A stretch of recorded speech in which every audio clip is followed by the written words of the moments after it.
Fáilte ród chuig an bodcréile seo ar www.isféidirleat.ie. Seo a fiche, mo cheol thu, mo cheol sibh.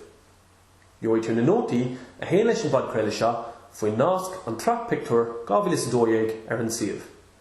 Bhíodh an trap pictiúr os de cór fad is atá tú ag éisteacht leis an bodcréile seo. Slide 2. Pictiúr a héan. Coláiste fáric, an grúpa tradiisiúnta, amlóin agus tréis scoile, gach lún agus cédaoin. Slide 3. Abertí siimplí do pictiúr a héan. Coláiste fáric ab anam don scoil ar an bhógar seo. Ba grúpa tradiisiúnt é an grúpa cheol seo. Bhí clachta ar siúl ag amlóin agus tréis scoile, gach lún agus cédaoin. Slide 4. Forbord folklóra ar pictiúr a héan. Bhí múntóir dígrasach dar bannam an túslo sé ag obair i gláiste fáric. Bhí ansimige sa cheol agus chuir sé grúpa cheol isteach ar lá an chunda. Cuir a fógra sús ar an mala chun sim na naltaí a spragas sa grúpa cheol tradiisiúnta seo. Bheadh clachta ar siúl ag amlóin agus tréis scoile, gach lún agus cédaoin. Clachta a dhéanaan maistracht a dúirt an túslo sé leis na dégóirí. Slide 5. Pictiúr a dó.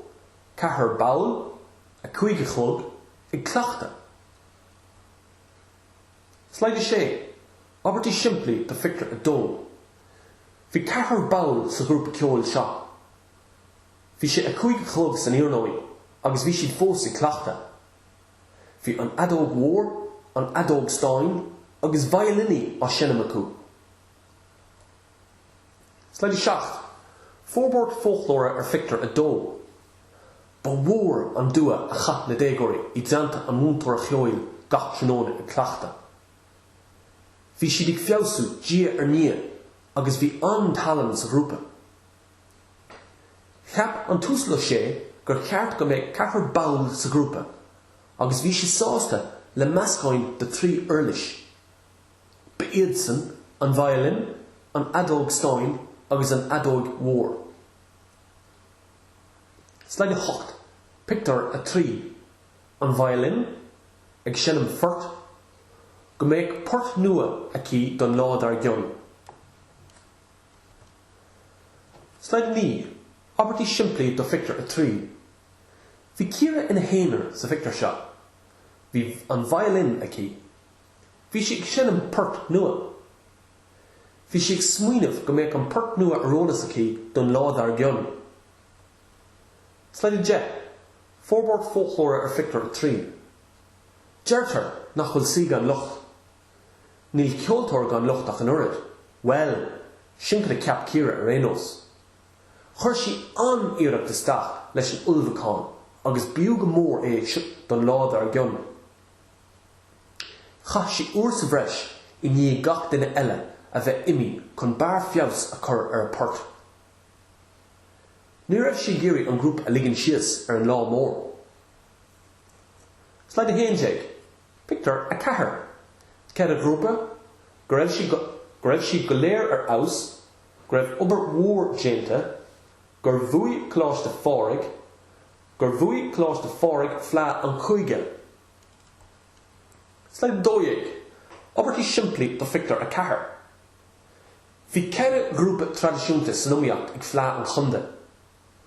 Dúirt an multóir lo, go raibh siad go léir ar aus, go raibh obair mhór déanta acu, agus gur bhuaigh cláiste fáric. Chuaigh cláiste fáric a raigh go dtí flá an chuige. A ríist, dúirt an multóir gur bhuaigh cláiste fáric a ranóig. Slide 13. Forbord folklóra ar pictiúr a cahar. Bhí ceithre grúpa sanóíocht I gathagóir an grúpa tradiisiúnta ag flá an chunda. Bhí umíocht géir ann idir na grúpaí. Dúirt an multóir go raibh si go léir ar aus agus go raibh obair mhór déanta acu. Bhí luachar an domhan ar ghalta choláiste fáric nuair a fógraíoch iad mar mhútóirí. Ar ailóin sin go dtí flá an chuige. Bhí caighdeán an cheol níos fearr fós an sin.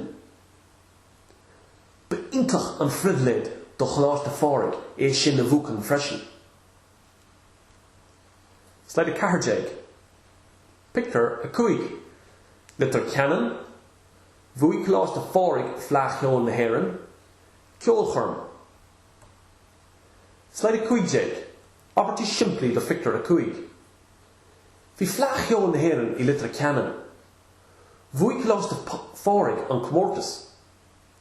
Bhí átas an domhan gach duine an scoil a bhí ann. D'agraigh siad ceolcurm don ihe dar gionn I hallan scoile don na búteoirí. Slide 16. Forbord folklóra fictar a cuaig. Rinne na ceoltóirí agus a lucht taceachta an turas fada ó chuaigh go litar ceann do lá ceol na héireann. Bhí idir scetamíní agus bhuairt na thonnaitheoirí. Ba bheag nar hit siad I lige nar fógraíodh iad mar bhúteoirí. Chuaigh a lucht taceachta I bhíáin agus bhí atmosfér iontach sa hala.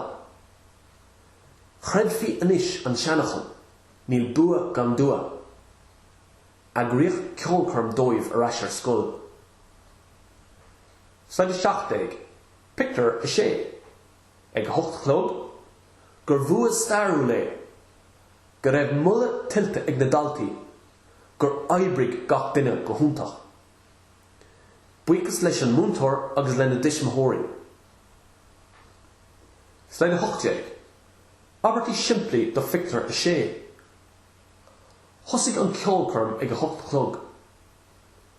Dúirt an príomhaire gur bhua starúil é agus gur raibh mulle tilte ag na daltaí. Dúirt sé gur oibrigh gach duine go húntach.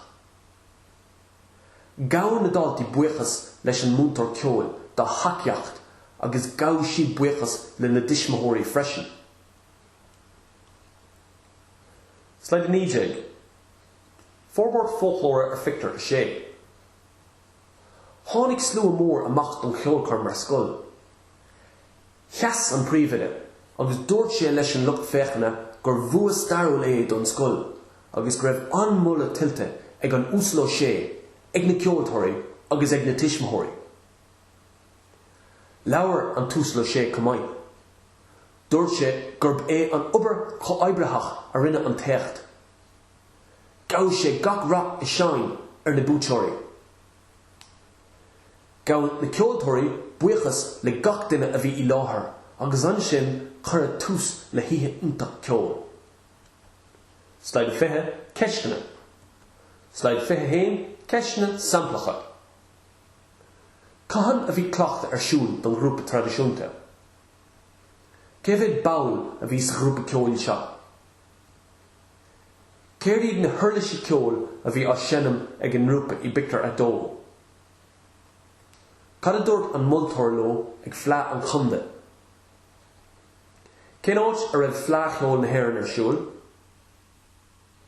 Céir iad na rudaí a dúirt an príomhaire agus an múntóir ceol ar an stáitse I bictar a sé. Sin deir an ceachta, gur an míle maithagat agus go neamh go geal leat.